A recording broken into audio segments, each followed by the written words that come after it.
David, thank you for being here with us today. Thanks for having me. Of course. So tell us a little bit about yourself, who you are, what you do, and what you write about. I'm originally from Florida. I reside in Texas now, but I grew up there my entire life and joined the military out of college and had the privilege of being stationed in South Dakota right after Florida. So I'd seen snow once in my life. Let's put it that way. So that was a change of culture for me. And then I ended up in Texas via the military and got out. And since then, I've been doing a lot of research and writing on national security issues and intelligence issues, which is my forte and what I worked on in the military. Gotcha. Tell us a little bit as well about your book and or books that you have out. Yeah, my book is called Consequences: An Intelligence Officer's War. And really, a reviewer wrote something that really summed it up. He said, it's a great combination of humor, adrenaline, and emotion. And there's really no other better way to put it in terms of what the book is. But a long answer is it's really recounting my time as an intelligence officer in Iraq during 2006. And what I was trying to do was explain to people the other side of war, the day-to-day operations, the interactions with local individuals, the just how a military officer operates in a deployed environment. It's not always war. A lot of it is downtime, trying to figure out what to do, how to keep yourself occupied. And so I wrote about that side of war because I felt like there wasn't a lot of people that really understood that side of it. And that's where the humor and emotion comes in, is you find yourself doing a lot of different things that have nothing to do with war. I think that's an important message to share. I mean, I come from a military family, and so I have a little bit of that insight, but I don't think most people do. So thank you for sharing that. Thinking back to that writing process, especially because that was your first book, did you come across any struggles, maybe mindset or strategy related, that were hurdles in that writing process for you? Yeah, I think the biggest struggle was I was working on a PhD at Texas Christian University uh, right before I began the process of this book. And when you transition from an academic style writing to what I wanted to be a more user-friendly writing, to use a computer term, I wanted people to be able to pick the book up, anyone, young, old, military background or not, pick it up, enjoy it, and understand it. And it was difficult to transition from an academic style, which is intended to be very detailed, very intense research, etc., and transition that over just a fun story, an enjoyable story, a page turner, if you will. That was difficult. And never mind that I was working at what you call a think tank, a research policy center, at the same time I was writing. And they require a different style of writing, which is more policy oriented, solutions. What can we do to fix this? What's your opinion about that?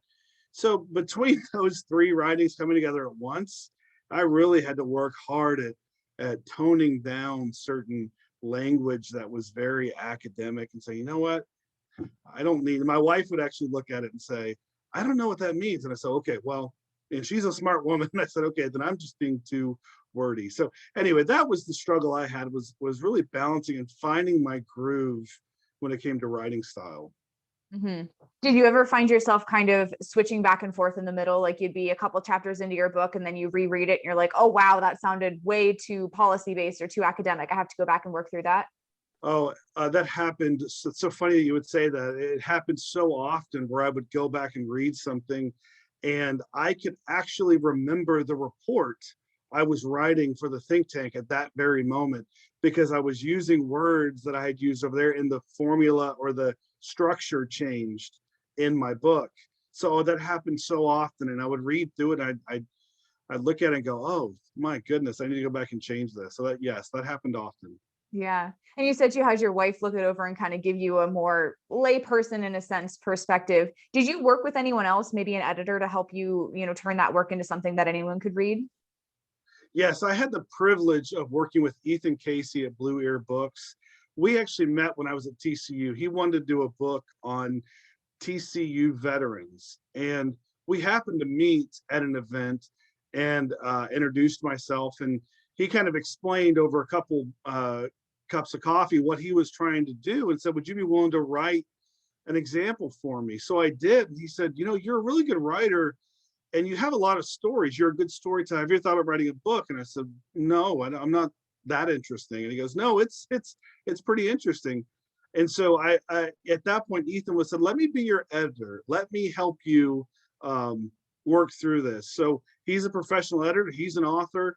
But he really did he was very generous with his time to get me started. And once I got rolling, and I said, Ethan, I would like you to formally publish this book. And he would say, I'd be glad to.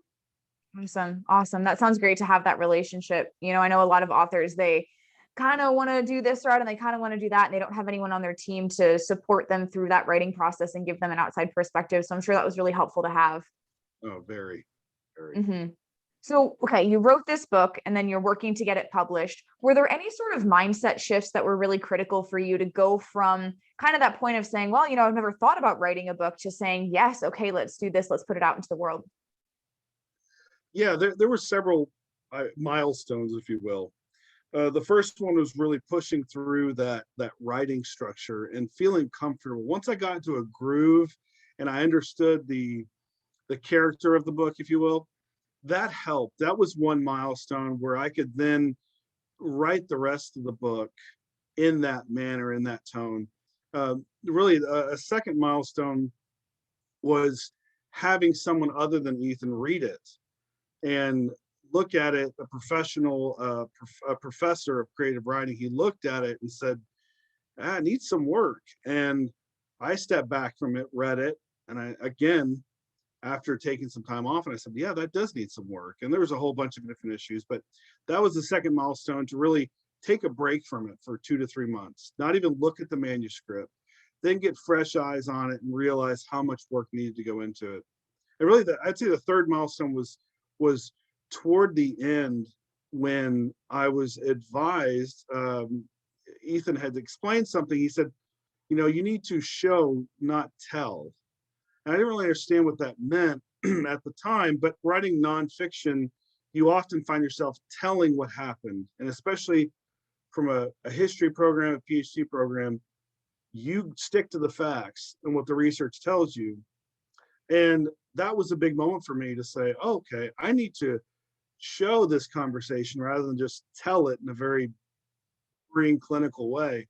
And so that third time I went back and I was able to find those moments when I was telling a story.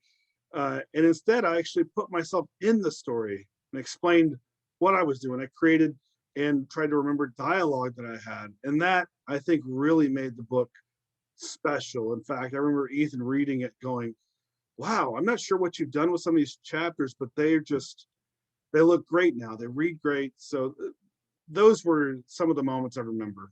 Mm-hmm. In that first milestone, you mentioned the character of the book. Can you speak a little more on what that means and how an aspiring nonfiction author could find that for their own book? Yeah, the character is, I liken it to the personality of the book. What are you trying to achieve with the book?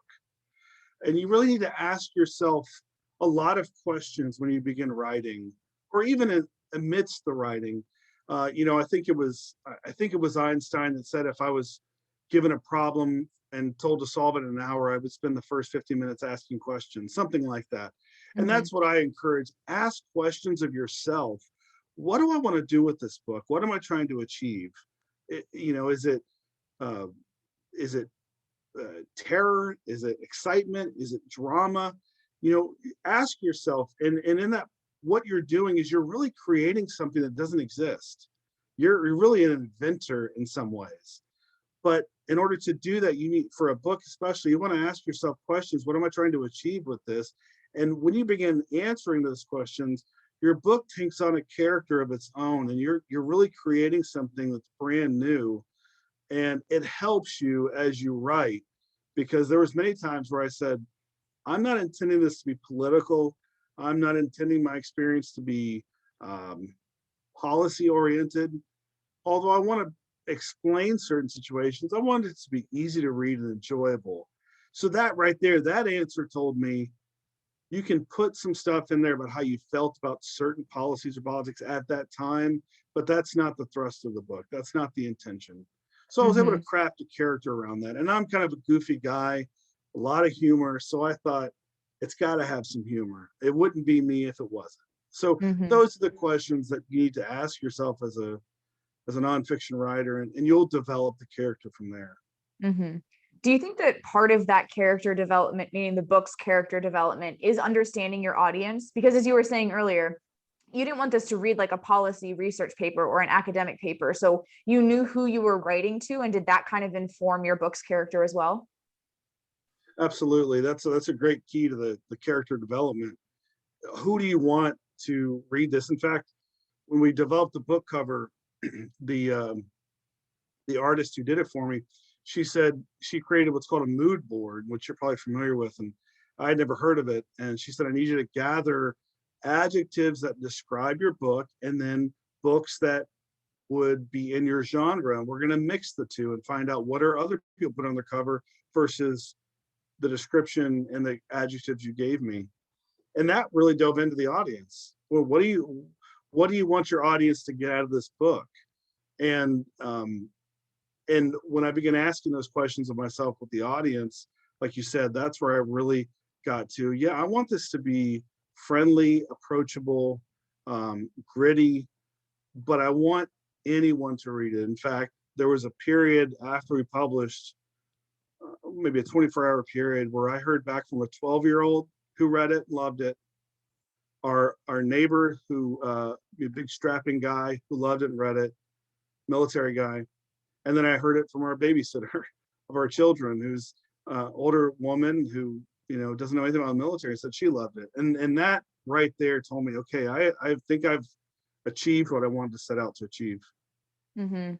That's awesome. That's a really good concept for authors to keep in mind. Now, most of the people who are going to be watching this, they are first-time nonfiction authors. They're going through this writing process for the first time. Is there anything else you could share with them to help them go from saying, okay, I want to write a book, to having that final draft in their hands? Yeah, I would say, there's three things. The first thing is what I've talked about. Well, let's start with the first one. We'll get to the third. So the first one I would say is start writing. The biggest obstacle is a fear of just not getting started and worrying about what it's going to look like and trying to make sure every sentence. Just start writing, getting words on paper. You're going to edit it so many times. People are hopefully going to look over it for you. Maybe you have a professional editor, but just start writing. Don't let that fear keep you from getting started. Um, the second thing, what really goes into the third thing, well, is read. You want to read as much as you write. When you read other people's work, you begin to develop a vocabulary. They'll say things that you weren't able to articulate, but you said that's what I wanted to say, or they've conveyed that idea the way I wanted to convey it. So the more you read, the larger your vocabulary gets, and the better you become at articulating your ideas, especially if you can find the genre that you're working in. Read those books, and it really does help. And like I said, the second kind of relates to the third thing, and I've mentioned before, show, don't tell.